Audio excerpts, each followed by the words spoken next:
সাদেক আলী হাওলাদার বাড়ি বাইতুল নূর জামিয়া মসজিদের উদ্যোগে ওয়াজ ও দোয়ার মাহফিলের প্রধান বক্তা, বিশেষ বক্তা, মাহফিলের সভাপতি, দূর দূরান্ত অঞ্চল থেকে আগত ধর্মপ্রাণ, কোরআন প্রেমিক, তাফসীর প্রেমিক শ্রোতাগণ, পর্দার আড়ালের মা ও বোনেরা, আসসালামু আলাইকুম ওয়া রাহমাতুল্লাহি ওয়া বারাকাতুহু। সমসাময়িক একটি বিষয় নিয়ে আলোচনা করব। যে আলোচনার শুরু হবে কোরআন থেকে, আলোচনাটা শেষ হবে গিয়ে কোরআনে। শুধু মধ্যবর্তী কিছু সময় আমরা হাদিস নিয়ে আলোচনা করব। কয়েকদিন পূর্বে আমাদের দেশে প্লাস আরব কান্ট্রিতেও আপনারা দেখেছেন নিউজে, সেখানেও কিন্তু ভূমিকম্প হয়েছে, নাকি হয়নি? আরব কান্ট্রিতেও ভূমিকম্প হয়েছে। আমাদের বাংলাদেশের আমাদের মুরব্বীদের কাছ থেকে যে কথাগুলো শুনতে পাই, তার মাধ্যমে বোঝা যায় যে তিনারা জীবদ্দশায় এমন বড় ভূমিকম্প আর কখনো দেখেননি, নাকি অবাস্তব? এখন গুরুত্বপূর্ণ বিষয় হচ্ছে কি, আমাদের বাংলাদেশের জমিটা এখনো পর্যন্ত ভূমিকম্পের আতঙ্কে রয়েছে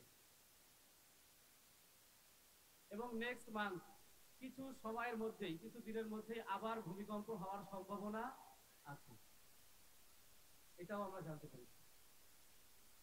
সুতরাং সময়ের দাবি হচ্ছে কি, ভূমিকম্প আল্লাহ তাআলা এই জমিনে কেন দেয় এটা জানা দরকার আছে। সমস্যা যদি আমরা ধরতে না পারি তাহলে সমাধান বের করবো কিভাবে? সমস্যা যদি ধরা যায়, ডাক্তার যদি রোগ ধরতে পারেন তাহলে সেখানে তিনি মেডিসিনের মাধ্যমে সেটা সলিউশন করবেন, সমাধান করবেন। পৃথিবীর মধ্যে যত যা কিছু ঘটে, আল্লাহ পাক রব্বুল আলামিনের সকল বিষয় নবী করিম সাল্লাল্লাহু আলাইহি ওয়াসাল্লামকে জ্ঞান দিয়েছেন, যে কারণে এখনো পর্যন্ত বিজ্ঞান নবী করিম সাল্লাল্লাহু আলাইহি ওয়াসাল্লামের হাদিস রিসার্চ করে সেইখান থেকে তথ্য বের করে নতুন করে তারা একটা প্রজ্ঞাপন জারি করে, একটা তথ্য দেয় যে না, নবী 1450 বছর আগে যেটা বলে দিয়ে গেছেন সেটাই সায়েন্স, সেটাই বিজ্ঞান। সুবহানাল্লাহ। নবী করিম সাল্লাল্লাহু আলাইহি ওয়াসাল্লাম তার সাহাবাদেরকে শিখাইছেন, তার সাহাবায়ে কেরাম তাবেঈনদেরকে শিখাইছেন, তাবেঈন তাবে তাবেঈনদেরকে শিখাইছেন, আইম্মায়ে মুজতাহিদিনকে শিখাইছেন, সালফে সালেহিনদেরকে শিখাইছেন। এমনি ভাবে পর্যায়ক্রমে আস্তে আস্তে আল্লাহর নবী করিম সাল্লাল্লাহু আলাইহি ওয়াসাল্লামের সেই কিতাবের যে ইলম আল্লাহ পাক রব্বুল আলামিন আমাদেরকে দান করেছেন, সুবহানাল্লাহ। সেই ইলমের মাধ্যমে আমরা জানতে পেরেছি নবী করিম সাল্লাল্লাহু আলাইহি ওয়াসাল্লামের প্রখ্যাত সাহাবী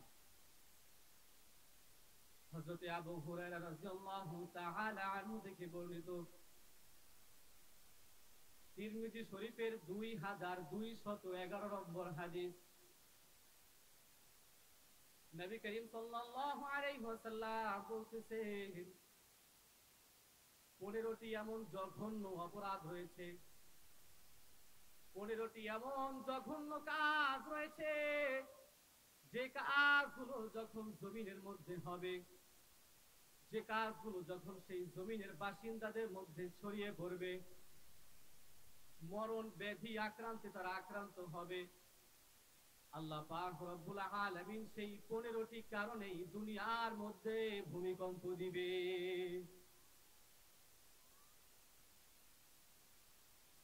কয়টি কারণ?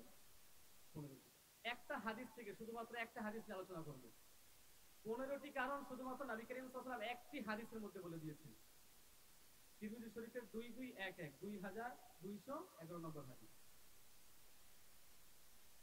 নবী করিম সাল্লাল্লাহু আলাইহি ওয়াসাল্লাম বলতেছেন, ও আমার উম্মত, তোমরা শুনে রাখো, পৃথিবীর মধ্যে যত ভূমিকম্প হয়, যত ভূমিধস হয়, এবং পূর্বের জামানার মানুষ আমরা দেখতাম তীব্র গরমের মধ্যে গ্রীষ্মকালেও তারা খেজুর গাছের নিচে গামছাটা বিছায়া যেমনি ভাবে তারা ঘুম দিতে, যেই সুবাতাস বইতো, দক্ষিণা বাতাস, পূবালি বাতাস বইতো, বাতাসের মধ্যে যে একটা ঠান্ডা আবহাওয়া থাকতো, শীতলতা থাকতো, আজকে বাতাসের মধ্যে কিন্তু সেই শীতলতা নাই, সেই ঠান্ডা ভাবটা এখন আর নাই। আবার এখনো মনে আছে আমাদের চাচাদেরকে দেখতাম যারা এখন বয়স হয়ে গিয়েছে, আমাদের কবরস্থানের পাশে গামছা বিছিয়ে তারা শুয়ে থাকছে। অনেক দাদাদেরকেও দেখেছি, কিন্তু এখন দেখি না। কেন দেখি না, এটা সামনে হাদিসে আসতে আলোচনা। নবী করিম সাল্লাল্লাহু আলাইহি ওয়াসাল্লাম বলতেছেন, এক নম্বরে হচ্ছে ইরা তুফিদাল ফাইউ দুলান,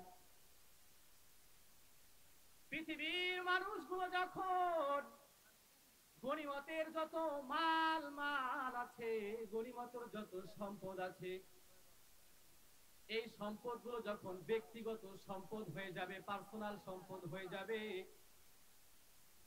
তখন আল্লাহ পাক রব্বুল আলামিন দুনিয়ার মধ্যে ভূমিকম্প দিবে।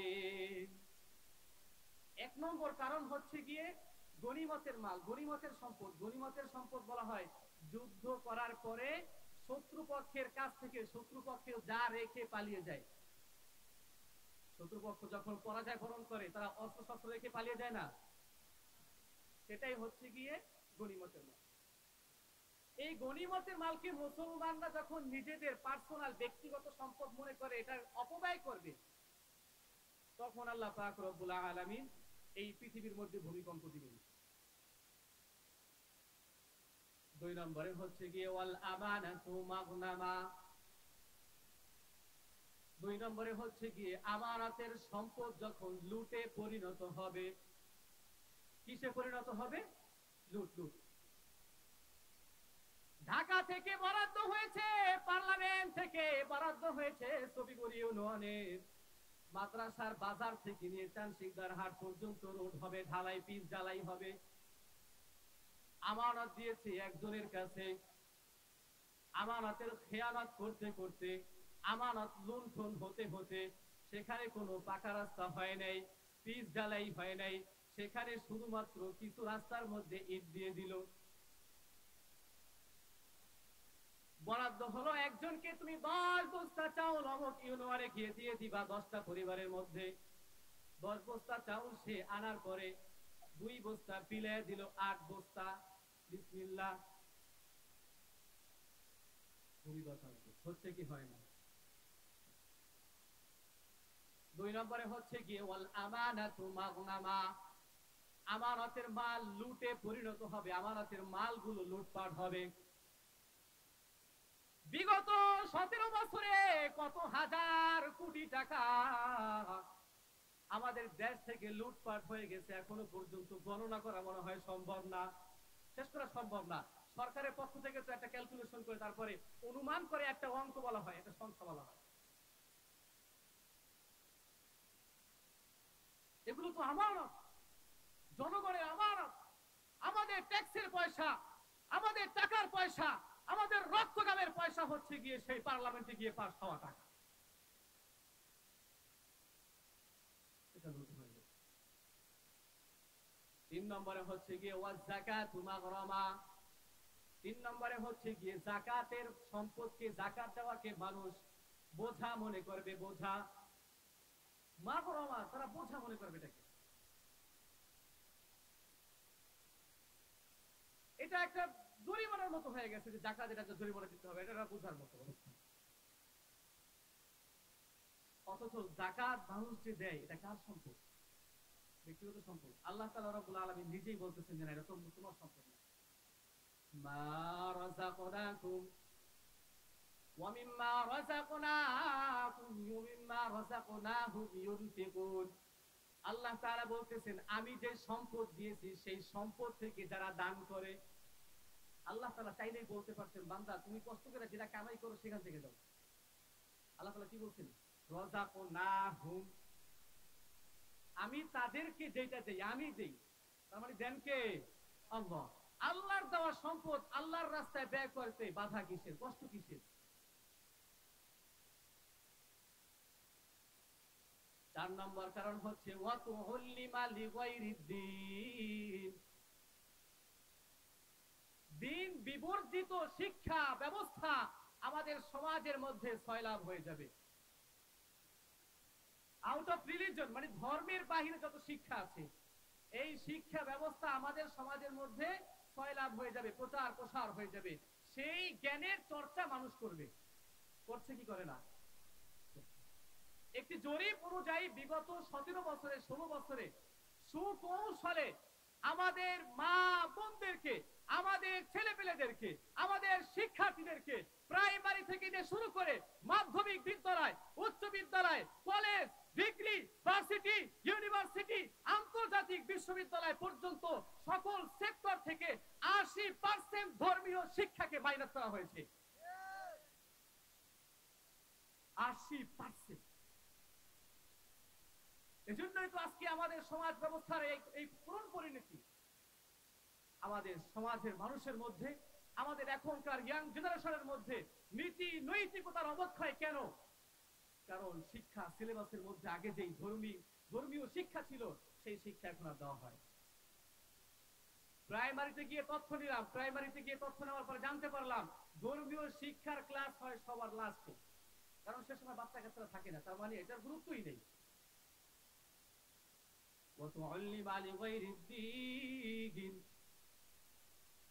নবী করিম সাল্লাল্লাহু আলাইহি ওয়াসাল্লাম বলতেছেন, দিন বিবর্জিত শিক্ষা ব্যবস্থা সয়লাভ করবে মানুষ। দিনের বাহিরে যত শিক্ষা আছে সেগুলো শিখবে।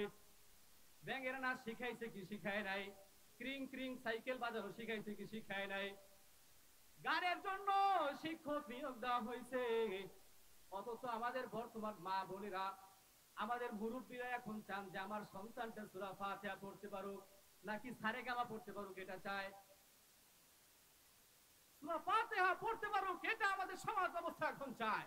এখন আমাদের সমাজ ব্যবস্থা আর সেই পুরনো কিচ্ছা কাহিনী সারেগামা চায় না।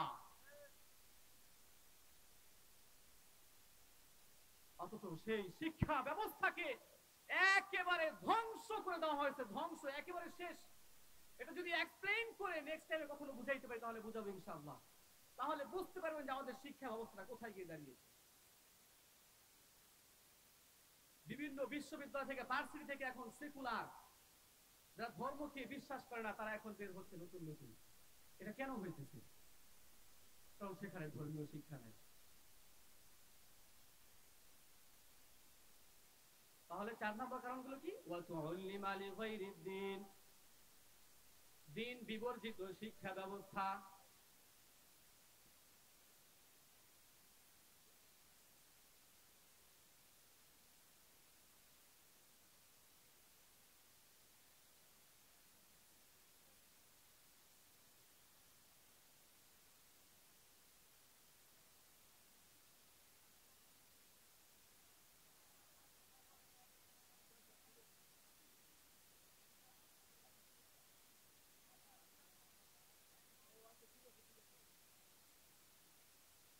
আচ্ছা, ওকে দিয়ে দেবেন।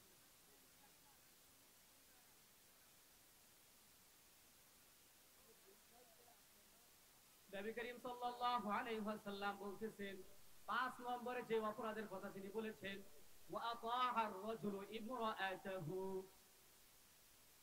আমাদের বর্তমান সমাজের মধ্যে এটাও একটা ব্যাধি। মাকে এখন আর পরোয়া করে না, এখন বউ তার কাছে প্রিয়, ঠিক কি না? বউয়ের কথায় উঠে বসে। নবী করিম সাল্লাল্লাহু আলাইহি ওয়াসাল্লাম বলতেছেন, এটা কিয়ামতের আলামত, এটা ভূমিকম্প আসার আলামত। মানুষ তার বিবির আনুগত্য করবে, বিবির গোলাম হয়ে যাবে। আবার অনেক সময় আমাদের সমাজের মধ্যে এমনও হয় যে বিবির প্রতি একটু ভালোবাসা প্রদর্শন করলেই আবার মা জানি মায়ের মনটা কেমন কেমন লাগে। এটা মা তো মায়েদের লাগবে, কিন্তু আমরা ছেলেদের এখানে আমাদের খুঁটির মতো, শক্ত খুঁটির মতো এখানে অবস্থান করতে হবে। বউয়ের কথা শুনে হুটহাট সিদ্ধান্ত নেওয়া যাবে না, আবার মায়ের কথা শুনে হুটহাট সিদ্ধান্ত নেওয়া যাবে না। বিষয়টাকে ক্যালকুলেশন করে দেখতে হবে, বুঝে শুনে দেখতে হবে যে এখানে কোন সমস্যাটা হয়েছে। বউয়ের প্রতি ভালোবাসা প্রদর্শন করা এটা হারাম না বা নাজায়েজ না, এটাও একটা আমল, এটাও একটা কি আমল। নবীজি বউকে ভালোবাসেন নাই, বউকে ভালোবেসে নবী করিম সাল্লাল্লাহু আলাইহি ওয়াসাল্লাম আম্মাজান আয়েশার সাথে 2 বার দৌড় প্রতিযোগিতা করেছেন, 2 বার, সুবহানাল্লাহ। একবার আম্মাজান আয়েশা জিতেছেন, আর একবার নবী করিম সাল্লাল্লাহু আলাইহি ওয়াসাল্লাম জিতেছেন, সুবহানাল্লাহ। স্ত্রীর প্রতি ভালোবাসা থাকবে, কিন্তু তাদের একেবারে গোলাম হয়ে থাকা যাবে। তারপরে নবী করিম সাল্লাল্লাহু আলাইহি ওয়াসাল্লাম বলতেছেন ওয়া আক্কা উম্মাহু, 7 নম্বর, ওয়া আক্কা উম্মাহু, মানুষ তার মাকে অবৈধ করবে, মায়ের অবাধ্য হবে, নাউযুবিল্লাহ। অথচ নবীজি অপর এক হাদিসের মধ্যে বলতেছেন আল জান্নাতু তাহতা আকদাবিল উম্মাহাত, ও আমার উম্মতেরা তোমরা জেনে রাখো মায়ের পায়ের নিচে সন্তানের জান্নাত, সুবহানাল্লাহ। ওয়া আক্কা উম্মাহু, আর আজকের সমাজ ব্যবস্থা, আজকের যুব সমাজ বউয়ের প্রেমে পড়ে মায়ের অবাধ্য হয়, হয় কি হয় না? শুধু মায়ের অবাধ্য হয় না, বাবার অবাধ্য হয়। 8 নম্বরে নবী করিম সাল্লাল্লাহু আলাইহি ওয়াসাল্লাম বলতেছেন ওয়া আদনা সাদিকাহু, মানুষ তার বন্ধুকে কাছে টানবে। 9 নম্বরে বলতেছেন ওয়া আকসা আবাহু, তার বাপকে দূরে ঠেলে দিবে, তার আব্বাজানকে দূরে ঠেলে দিবে, বন্ধুকে কাছে নিবে আর বাবাকে দূরে ঠেলে দিবে, নাউযুবিল্লাহ। বন্ধুর সাথে পাশের রুমে বসে বসে ছেলে আড্ডা দেয়, বাবা বলতেছে বাবারে আর আড্ডা দিস না, রাত 12টা বাজে, এখন ঘুমা। ছেলে বলতেছে বাবা তুমি এই জগতে না ভাই, তুমি এই জগৎ বোঝো না, তুমি গিয়া ঘুমাও, আমরা আমাদের সময় মতো ঘুমাবো। ছেলে গিয়া ঘুমায় ফজরের সময়, হয় কি হয় না? বন্ধুকে কাছে টানে আর বাবাকে কি করে? এবার নবী করিম সাল্লাল্লাহু আলাইহি ওয়াসাল্লাম বলতেছেন ওয়া যাহারাতিল আসওয়াতু ফিল মাসাজিদ, 10 নম্বরে মসজিদের মধ্যে শোরগোল বেড়ে যাবে, মসজিদের মধ্যে শোরগোল বেড়ে যাবে। ইমাম সুদের বিরুদ্ধে বয়ান কেন করলো? একজন এটা বলতেছে হুজুর আপনার বয়ান থামান, নাউযুবিল্লাহ বলেন না। ইমাম যে সুদের বিরুদ্ধে বয়ান করছে, এটা কি ইমাম নিজের কথা নাকি কোরআনের কথা? আমি আমার মসজিদে সব সময় বলে থাকি যে যদি আমার কথার বিরোধিতা করতে হয় আপনি কোরআনের বিরুদ্ধে করেন, এটা নুরানি কোরআন শরীফ, আমি কোরআন শরীফ ছাড়া কখনো বয়ান করি না। এজন্য আমার মুসলিমরা কোনো কিছু বলতে পারে না। আমি চাকরি নেওয়ার পর থেকে প্রথম মাসে আমাকে বলেছিল হুজুর আপনি লিখতে পারবেন না, অনেকেই বলছে, আল্লাহ তাআলা ঠিক আছে। ওয়া যাহারাতিল আসওয়াতু ফিল মাসাজিদ, মসজিদের মধ্যে শোরগোল বেড়ে যাবে, আওয়াজ বেড়ে যাবে। ইমাম সাহেব সত্য কথা কেন বলল, এটা নিয়ে কিছু মুসল্লিদের, প্রভাবশালী মুসল্লিদের অনেক সময় পেট ব্যথা হয়ে যায়, নাকি হয় না? এই সব অপরাধ যখন বেড়ে যাবে আল্লাহ পাক রব্বুল আলামিন তখনই গজব দিবেন। ওয়াসাদাল কবিলাতা ফাসিকুহুম, নবীজি এবার বলতেছেন গোত্রের লিডার হবে যে ব্যক্তি সবচেয়ে বেশি পাপাচার ব্যক্তি গোত্রের লিডার হবে, নাউযুবিল্লাহ। এটাও ভূমিকম্প আসার আলামত। নবীজি বলতেছেন যদি হয় যখন দেখবা যে গোত্রের লিডার হচ্ছে গিয়ে পাপাচার ব্যক্তি, তখন তোমরা অপেক্ষা করো যে বাংলার জমিনকে আবার আল্লাহ পাক রব্বুল আলামিন ভূমিকম্পের মাধ্যমে কাঁপিয়ে দিবে। ওয়াকানা যাঈমুল কওমি আরযালাহুম, 12 নম্বরে নবী করিম সাল্লাল্লাহু আলাইহি ওয়াসাল্লাম বলতেছেন সমাজের মধ্যে যে নিকৃষ্ট ব্যক্তি আছে সে হবে সমাজের কর্ণধার। সমাজের কর্ণধার কারা হবে? নিকৃষ্ট ব্যক্তি।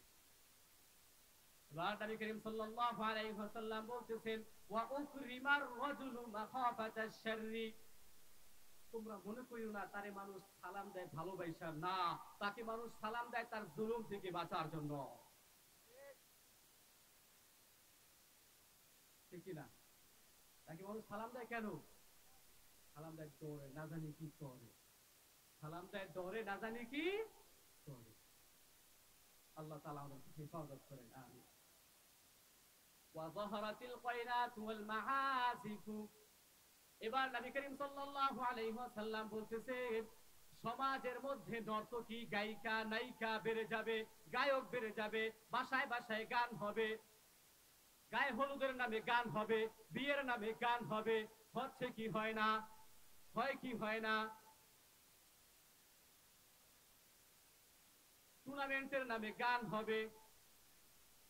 অথচ যে লোকটা গান বাজায় তার মাথায় চিন্তা নাই, তার বাবা এখানেই শুয়ে আছে, তার দাদার কবরটা পাশে, বাড়ির মধ্যে কিভাবে আমি গান বাজাই, আমার দাদার কবরটা গানের ভিটে কাঁপতেছে,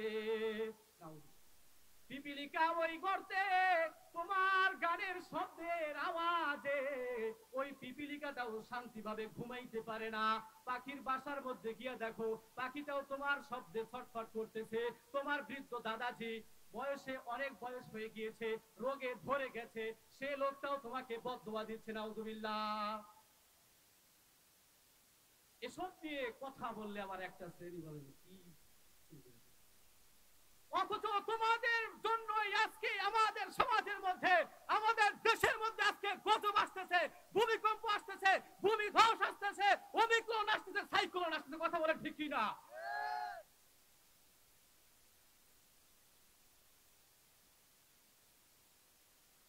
আবার তোমাদের বিরুদ্ধে বললে তোমরা বাহাদুরি দেখাও, তোমরা বাহাদুরি দেখাইতে পারো 60 বছর, এর পরের বাহাদুরি দেখাবো আমরা ইনশাআল্লাহ। বাহাদুরি কত করবা? কত বাহাদুর নাই হয়ে গেছে। ফিরাউন কম বাহাদুরি করে নাই, নমরুদ কম বাহাদুরি করে নাই, তাদেরকে এখন খুঁজেও পাওয়া যায়। তাদের নাম নিলে এখন মানুষ থুতু দেয়, কি দেয়, তাদের নাম মানুষ রাখে না। সঠিক কথা বলছেন। একেবারে শেষ নম্বরে হচ্ছে কি নবী করিম সাল্লাল্লাহু আলাইহি ওয়াসাল্লাম বলতেছেন 14 নম্বর, ওয়াশুরিবাতিল খুমুরু, সমাজের মানুষ যখন ব্যাপকভাবে মদ পান করবে, করছেই করে না। এখন এলাকার মধ্যে মদ মানে শুধু মদ না, মদ মানে হচ্ছে কি আমাদের ইয়াং জেনারেশন এখন যে গাঁজার নামে আধুনিকতা ছড়াচ্ছে, বাসায় বাসায় যে গাঁজা খাচ্ছে, সেটাও হচ্ছে গিয়ে মদ, সেটাও হচ্ছে গিয়ে নেশা। খাইছে কি খায় নাই? খুঁজে দেখেন আমাদের বাসার পাশেও খাইতেছে, খুঁজে দেখেন আপনার ঘরের পাশেও খাইতেছে, অথচ তার কারণে আমাদের বেশি গল্প আসতেছে। ওয়ালাআনা আখিরু হাযিহিল উম্মতি আউওয়ালাহা, নবীজি 15 নম্বরে বলতেছেন এই শেষ জামানার উম্মতগুলো পূর্বের জামানার উম্মতদেরকে, সাহাবীদেরকে, তাবিঈদেরকে গালি দিবে। নাউযুবিল্লাহ। এই জামানার মানুষগুলো বলবে যে আবু বকর কি বুঝতো, ওসমান কি বুঝতো, তারা কিছু বোঝে না, তারা কিচ্ছু জানে না, সব বুঝা উল্টে ফেলাইছি আমরা।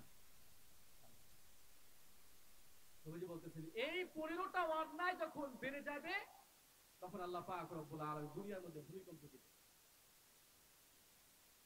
ফালইয়ারতাকিবু ইনদা যালিকা রিহাল হামরা,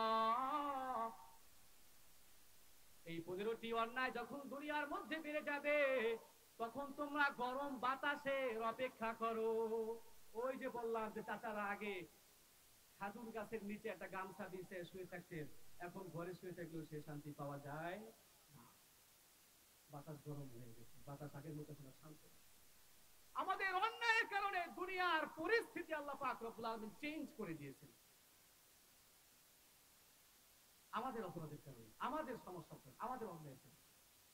সূরা শুআরার মধ্যে আল্লাহ পাক রব্বুল আলামিন 25 নম্বর পারার 5 নম্বর পৃষ্ঠার মধ্যে বলতেছেন মা আসাবা বিমুসিবাতিন ফাবিমা কাসাবাত আইদিকুম, আসমান থেকে যত, জমিন থেকে, মাটি থেকে যত ধরনের গজব নাজিল করেন, এই সব গজব হচ্ছে কি আমাদের হাতের কামাই। এগুলো কি আমাদের হাতের কামাই, আমাদের অর্জন, আমাদের অর্জন, আমাদের অর্জন। এরপর নবী করিম সাল্লাল্লাহু আলাইহি ওয়াসাল্লাম বলতেছেন ওয়াজালজালা, যখন এই 15টা অপরাধ বেড়ে যাবে তখন তোমরা ভূমিকম্পের জন্য অপেক্ষা করো। নাউযুবিল্লাহ। ওয়া খাসফান, এবং তখন তোমাদের মধ্যে ভূমিধস হবে। ওয়া মাসখান, এবং তোমাদের মধ্যে তখন চেহারা বিকৃত হয়ে যাবে। শুধু তাই না, অনেকে চেহারা বিকৃত করবে নিজেরা ইচ্ছায়।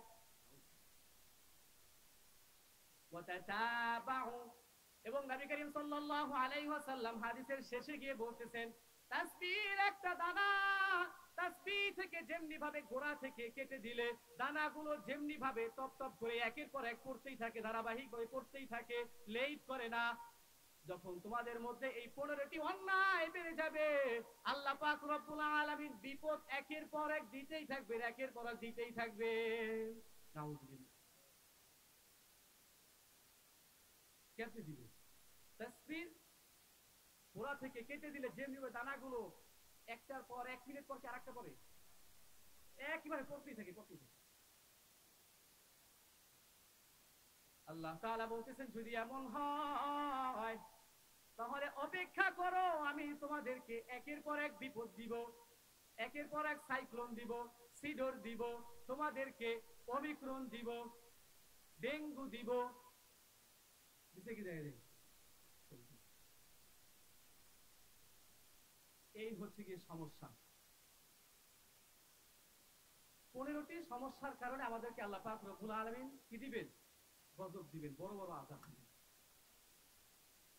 শুধু তাই না, হযরত আনাস রাদিয়াল্লাহু তাআলা আনহু থেকে একটা প্রখ্যাত হাদিস আছে, সময় সংক্ষিপ্ত। আনাস রাদিয়াল্লাহু তাআলা আনহু তিনি বলতেছেন যে এই পৃথিবীর মধ্যে যখন অন্যায়, অত্যাচার, অবিচার, জুলুম, নির্যাতন, পাপাচারী, হানাহানি, মারামারি, কাটাকাটি, ধর্ষণ বেড়ে যাবে, তখন আল্লাহ পাক রব্বুল আলামিন ভূমিকম্প দিবেন। ভূমিকম্প কেন হবে না? আজকে যখন গানের মঞ্চে দাঁড়িয়ে প্রকাশ্যে বাউল শিল্পী আল্লাহ পাক রব্বুল আলামিনের শানে বেয়াদবি করে, তখন আমাদের দেশে ভূমিকম্প কেন হবে না? যে জাতি, যে গোষ্ঠী, যে যারা এই আল্লাহ পাক রব্বুল আলামিনের বিরুদ্ধে শানে যে কথা বলেছে তার পক্ষ নিবে, তাদেরকেও আমরা এই সমাজ থেকে অবাঞ্ছিত ঘোষণা করব। তাই নয়, স্পষ্ট ভাষায় আমরা বলতে চাই, কে আওয়ামী লীগ করেন, কে বিএনপি করেন, কে জামাত করেন, কে হেফাজত করেন, কে চরমনাই করেন, সেটা সবার পার্সোনাল হতে পারে, কিন্তু আমাদের রব কে? আমাদের রব কে? সুতরাং আমাদের সকলের রব এক। আমাদের রবকে নিয়ে যে গালমন্দ করবে তার ঠাঁই এই পবিত্র বাংলায় হতে পারে না, হবে না ইনশাআল্লাহ। প্রশাসনকে বলবো অনতি বিলম্বে তাকে বাংলাদেশের সর্বোচ্চ ফাঁসির কাস্তে ঝুলাতে হবে। যারা আমার আল্লাহকে নিয়ে, নবীকে নিয়ে, রাসূলকে নিয়ে, দ্বীনকে নিয়ে, ইসলামকে নিয়ে, কোরআন নিয়ে, হাদিস নিয়ে যারা কথা বলবে তাদের বিরুদ্ধে কোনো প্রকার আপোষ হবে না, হবে না, হবে না। এটা শাহজালালের পবিত্র ভূমি। এই পবিত্র ভূমিতে দাঁড়িয়ে তুমি কোরআনের বিরুদ্ধে কথা বলবা, তুমি হাদিসের বিরুদ্ধে কথা বলবা, তুমি নবীর বিরুদ্ধে কথা বলবা, আল্লাহর আইনের বিরুদ্ধে কথা বলবা, আল্লাহ পাকের শানে বেয়াদবি করবা, আর আমরা বসে থাকবো, এটা কখনোই হতে পারে না। সবার প্রতি উদাত্ত আহ্বান থাকবে, যখন যেখানে আমার নবীর ব্যাপারে তো আমাদের কোনো আপোষ নেই, আছে? আমাদের আল্লাহকে আমরা কতটুকু ভালোবাসি? কতটুকু ভালোবাসি? নিজের জীবনের চেয়েও বেশি ভালোবাসি। সেখানে দল পরের সাবজেক্ট, কিন্তু একজন বাউল শিল্পী, তার নাম আবুল সরকার, সে আল্লাহর শানে কি পরিমাণ বেয়াদবি বাক্য উচ্চারণ করেছে, আল্লাহ তাআলা আমাদেরকে হেফাজত করে না। এদের কারণেই তো গজব আসে। গজব কেন আসে? এদের কারণেই তো ভূমিকম্প আসে। এখন তো হতেছে 4 পয়েন্ট, কত পয়েন্টে হলো ভূমিকম্প, সামনে হবে আরো বেশি ভয়ঙ্কর আকারে। আল্লাহ তাআলা আমাদেরকে বুঝার এবং আমল করার তৌফিক দান করেন, আমিন। আল্লাহ পাক রব্বুল আলামিন একটি আয়াতের মধ্যে বলতেছেন, ওয়া কানা আল্লাহু লিউআযিবাহুম ওয়া আনতা ফীহিম ওয়া মা কানা আল্লাহু মুআযিবাহুম ওয়া হুম ইস্তাগফিরুন। সমাধান দিয়ে যাইতেছে, এখন আলোচনা শেষ, সমাধান দিয়ে যাবে। এখন সমাধান কি? আল্লাহ পাক রব্বুল আলামিন নবীকে বলতেছেন, ওগো আল্লাহর হাবিব, ওয়া মা কানা আল্লাহু লিউআযিবাহুম ওয়া আনতা ফীহিম, আপনি যতদিন পর্যন্ত এই উম্মতের মাঝে থাকবে, আপনি মৃত্যুবরণ করার আগ পর্যন্ত, আপনি এই দুনিয়া থেকে চলে যাওয়ার আগ পর্যন্ত এই দুনিয়াতে আমি কোন ধরনের গজব দিব না। সুবহানাল্লাহ। ওয়া কানা আল্লাহু লিউআযিবাহুম ওয়া আনতা ফীহিম, আপনি থাকবেন আর আমি গজব দিব, এটা হইতে পারে না। এখন প্রশ্ন, তাহলে নবী চলে গেলে কি গজব দিবেন? প্রশ্ন জাগে না যে নবীজি থাকতে যদি গজব না দেন, আযাব না দেন, ভূমিকম্প না দেন, নবী চলে গেলে কি গজব দিবেন? আল্লাহ তাআলা একটা পথ বলে দিচ্ছেন যে যদি এই কাজটা করো তাহলে দিবেন, আর যদি না করো তাহলে দিবেন। ওয়ামা কানাল্লাহু মুআযিবাহুম ওয়া হুম ইস্তাগফিরুন।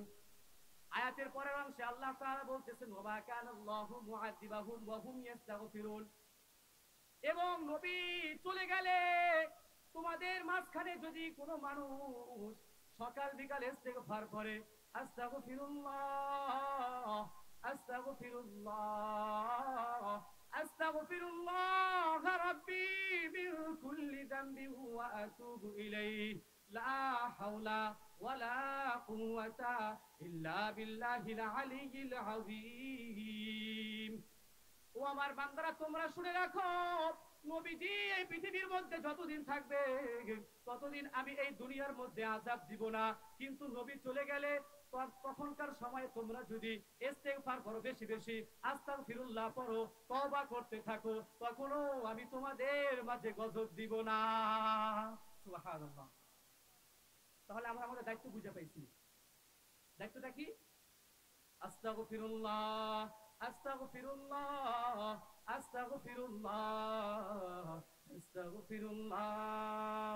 সুবহানাল্লাহ।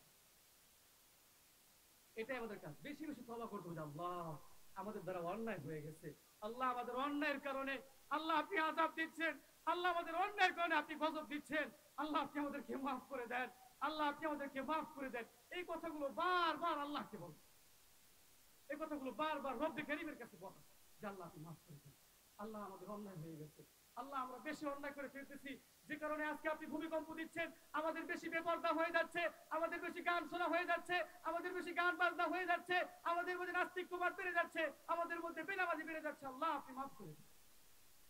আল্লাহ তাআলা বলতেছেন যদি তোমরা এই কথা বলো তাহলে আমি তোমাদেরকে গজব দিব না। সুবহানাল্লাহ। আল্লাহ তাআলা আমাদেরকে সংক্ষিপ্ত আলোচনার উপর আমল করার তৌফিক দান করেন। আমিন। ওয়া আখিরু দাওয়ানা আলহামদুলিল্লাহি রাব্বিল আলামিন। আসসালামু আলাইকুম।